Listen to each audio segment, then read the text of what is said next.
Hello everybody, welcome to today's lecture on combustion reactions. As I had mentioned in the last class, there are certain specific reactions which are of interest for chemical engineers and biochemical engineers. Combustion reaction is a very common reaction seen in most of the chemical industries and in many biochemical industries also. So, it is important for us to understand what these reactions are and what are the terminologies associated with such combustion reactions. So, in this lecture we will go through some of these concepts and try to solve some example problems which help us understand these terminologies better. What is combustion? Combustion is a process when some substance reacts with oxygen to form combustive gases which are basically the product gases, namely carbon dioxide, carbon monoxide, water vapor and sulfur dioxide, etc.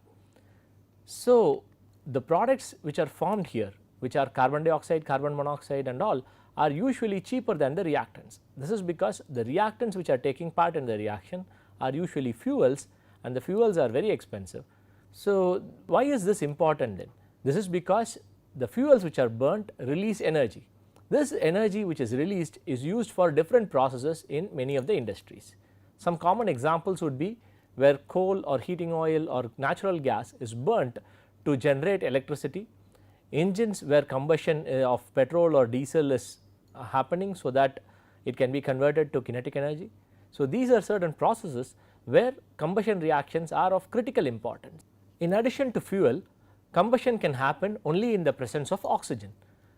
Air is used as the common source for oxygen. Purified oxygen is usually more expensive. For this reason, a cheaper alternative, which is air, is used in most chemical and biochemical processes for combustion of fuels. So, for ease of calculations, air is considered to be 79% nitrogen and 21% oxygen. So, the molecular weight of this particular composition of air would be 28.84 grams per mole to be accurate, or 29 grams per mole roughly. So, nitrogen which is present in this air is treated to be an inert component during the combustion reactions. In reality, some amount of this nitrogen can actually get converted to NOx gases, which are pollutants. These are usually in very small quantities. Because of this, they are considered to be negligible and are usually ignored while we perform these calculations. So, this particular process has specific terminologies which are associated with combustion processes. For this reason, it is important for us to learn and remember what these terminologies are and apply them appropriately. So, here are some of the terminologies which are commonly used in combustion reactions. Flue or stack gas.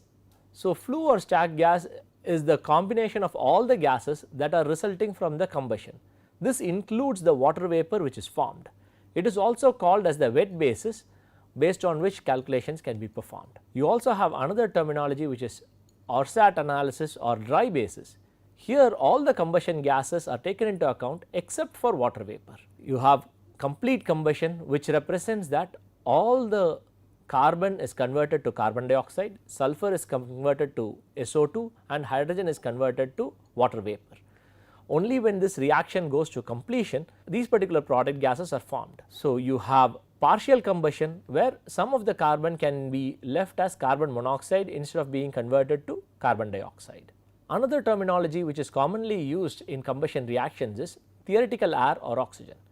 Theoretical air or oxygen is the minimum amount of air or oxygen which is required for the complete combustion to occur, which means all of carbon should be converted to carbon dioxide, sulfur to be converted to sulfur dioxide and hydrogen to be converted to water vapor. You have something called excess air, which is basically the air that is provided in excess to what is required for complete combustion.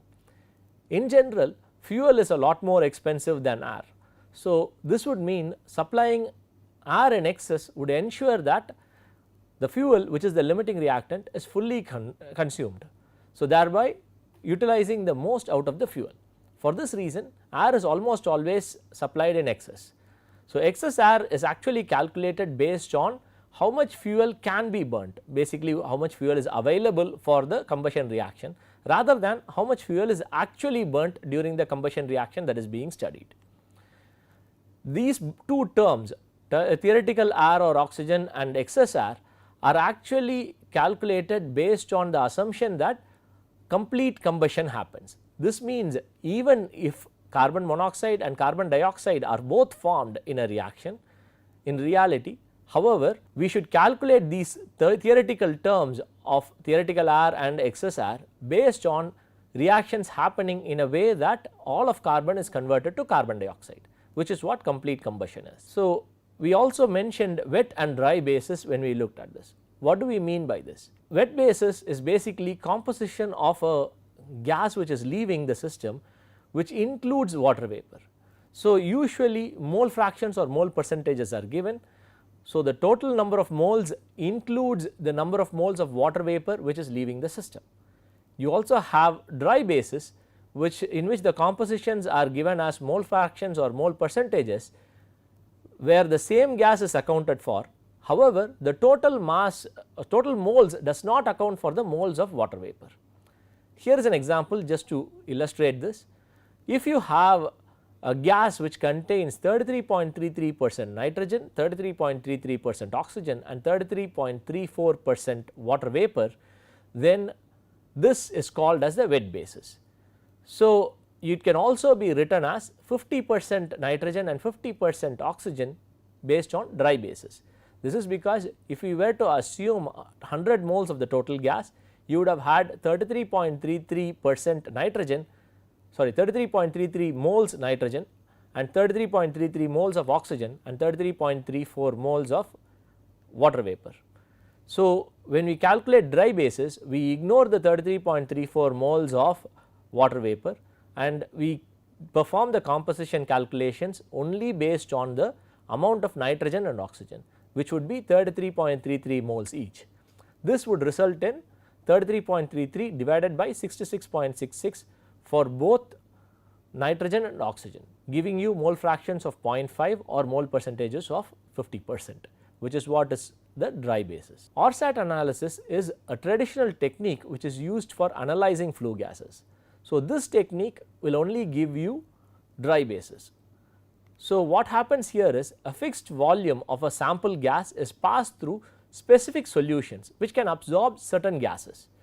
So, when this goes through these chambers, the particular gas is absorbed by the solution, and after complete absorption the difference in the volume is measured to actually identify the concentration of the particular gas in the product gas which is leaving the system. So, caustic potash is used for absorbing carbon dioxide, a mix of pyrogallic acid and caustic potash and water is used for absorbing oxygen, and a solution of cuprous chloride is used for absorbing carbon monoxide. So, by this method we can actually use ORSAT analysis to actually get the dry basis compositions of the different flue gas which is leaving the system. Now that we have understood and learned the terminologies, let us perform certain example problems to ensure that we have fully understood and we have the grasp for performing calculations related to combustion reactions. Here is the first example problem. The composition of a gas on wet basis is given as 60% nitrogen, 15% carbon dioxide, 10% oxygen and the rest is water vapor. You are asked to calculate the molar composition of the gas on a dry basis. How would we go about performing this calculation? The first thing we need to do is we need to calculate the number of moles of each of the component, so that we can actually ignore the number of moles of water to get the dry basis. So, for this we will assume a basis for the composition which has been given to us. Let us assume 100 moles of gas, wet gas is present. So, that would be basis would be given as 100 moles of wet gas. So, this implies you have 60 moles of nitrogen, 15 moles of carbon dioxide and 10 moles of oxygen and the rest is water. So, this adds up to 85 moles, not accounting for water. So, based on the information given, we know that 15 moles of water vapor is also present. So, when we calculate the wet basis, what we would have done is we would have accounted for this 15 moles also and had a total moles of 100, which was the basis assumed, and from there we would have calculated the percentages. So, now to calculate the dry basis, we would not include the number of moles of water vapor present in the mixture. So, the total number of moles which will be used for calculations would be 85 moles. So, using this we can calculate the dry basis compositions as, for nitrogen it would be 60 divided by 85, which is 0.706 moles per mole, and you have carbon dioxide as 15 divided by 85, which is equal to 0.176 moles per mole, and oxygen would be 10 by 85, giving you 0.118 moles per mole. So, the values you have calculated here would be the dry basis, because you have ignored the number of moles of water vapor which is present in the gas to perform calculations for the composition. So, here is the second example. RSAT analysis yields 65% nitrogen, 14% carbon dioxide, 11% carbon monoxide and 10% oxygen. Humidity measurement shows that mole fraction of water vapor is 0.0700. You are asked to calculate the molar composition in wet basis. So, the information you get from RSAT analysis would be the dry basis. RSAT analysis is a technique for measuring the composition of flue gas based on absorption of gases, and this can be done for gases other than water vapor. So, the value you get for the compositions are on dry basis. You have also been given how much water is present in the form of water vapor based on the humidity data. So, that tells you the amount of water which is present, and your dry basis will give you the information of the other components. Now that we have all this, we have been asked to calculate how much of each of these is present in terms of wet basis. So, let us go about and try to do this calculation. For performing these calculations, let us assume a basis of 100 moles of dry air entering into the system.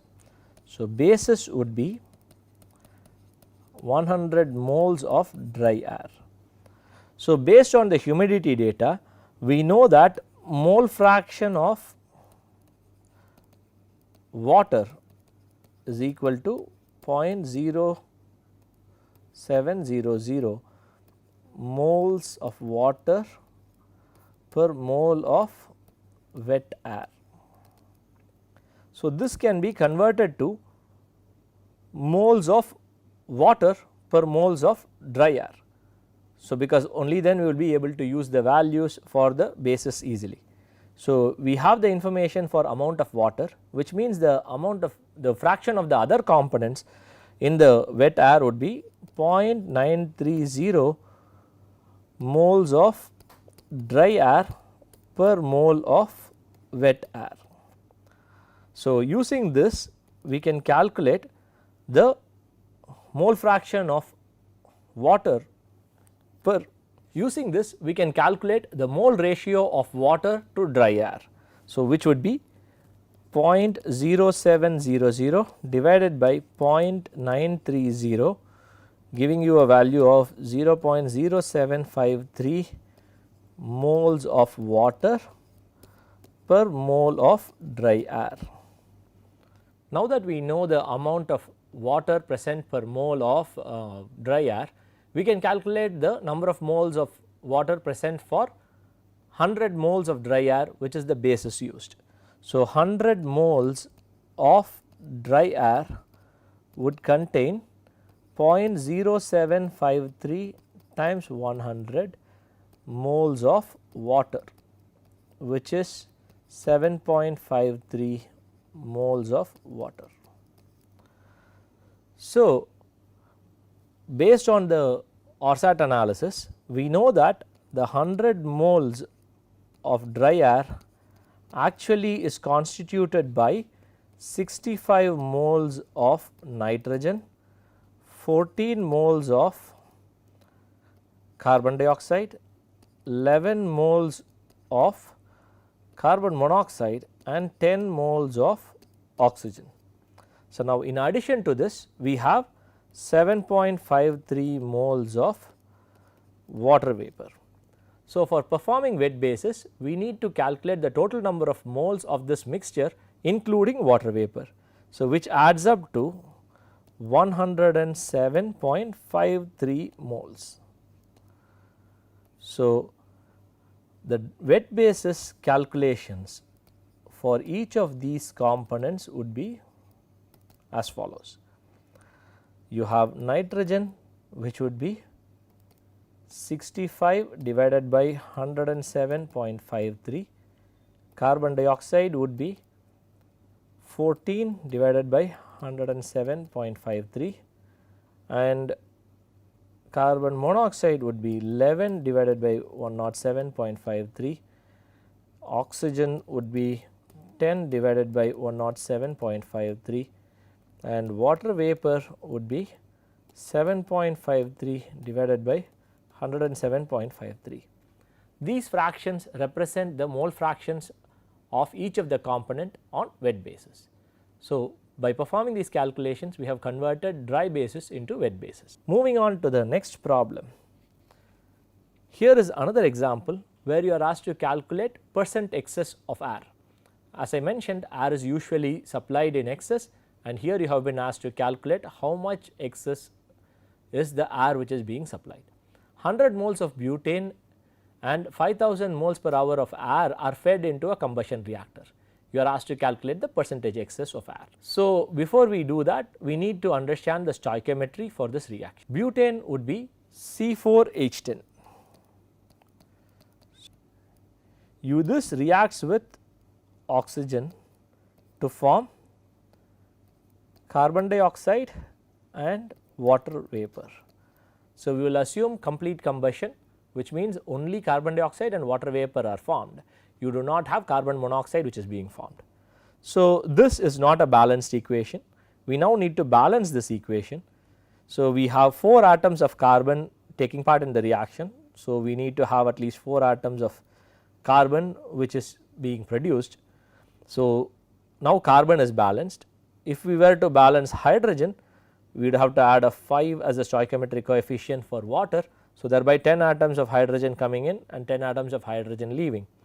So, oxygen now needs to be balanced. Here we have 8 plus 5, 13 atoms of oxygen leaving the reaction. So, this means you would have 13 by 2 or 6.5 moles of oxygen, 6.5 molecules of oxygen entering into the reaction.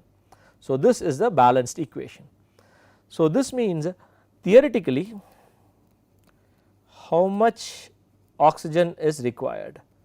Theoretical oxygen requirement would be 6.5 moles of oxygen per mole of butane.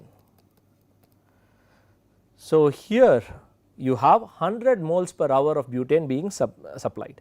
So, which means 100 moles per hour of butane would require 650 moles of oxygen. In this case you have 5000 moles of air which is supplied per hour. So, what does 650 moles of oxygen represent? So, this would contain, air would contain oxygen and nitrogen. We will assume a composition of 79% nitrogen and 21% oxygen. So, the theoretical requirement of oxygen is 650 moles per hour of oxygen. So, based on this theoretical requirement for oxygen, we now need to calculate the theoretical requirement of air. Air contains oxygen and nitrogen. For simplicity we will use 79% nitrogen and 21% oxygen. So, this 650 moles of oxygen would be present in how many moles of air? That would be the theoretical requirement for air. So, the theoretical air requirement for 100 moles per hour of butane would be equal to 650 divided by 0.21. So, this gives you a value of 3094 moles of air per hour. Now that we know the theoretical requirement of air, we need to calculate the percentage excess of air. So, percentage excess of air can be calculated as follows. Percentage excess of air would be equal to air fed minus air required for theoretical complete combustion divided by air required times 100. So, this would mean 5000 moles which is actually fed per hour minus 3094 moles which is required per hour divided by 3094 moles that is required times 100, giving you a percentage excess of 61.6%. So, with this we would have calculated the percentage excess air that is being supplied to the system. With that, we have come to the conclusion of the introduction for combustion and combustion reactions. So, this introductory lecture gave us some information about the different terminologies and some fundamental calculations which are associated with material balances that would be done for combustion reactions. Now that we have this understanding, in the next lecture we will look at performing material balance calculations for combustion reactions. Thank you.